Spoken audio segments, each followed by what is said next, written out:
we are now passable 4 lanes. So 2 lanes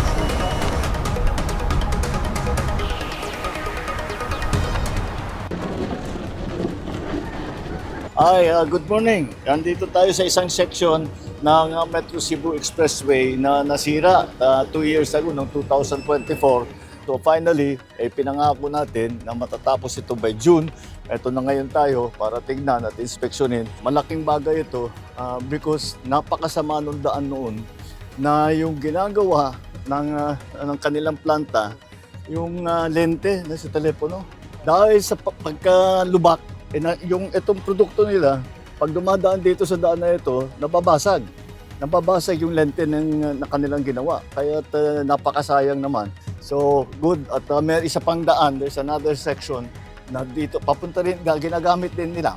That will be finished within a year from now. So, patuloy lang ang ating ginagawa. At ito, dapat ito, 2 lanes lang ito eh. Pero pinaspas natin, kaya nangyari na 24/7, nakagawa tayo ng 4 lanes. Kaya kahit na may mangyari dito sa pag-uho dito, pag masara ito, meron pa rin tayong 2 lanes. Kaya medyo mas maganda ngayon ang sitwasyon. Kaya maayos na. Maayos na. Maraming salamat.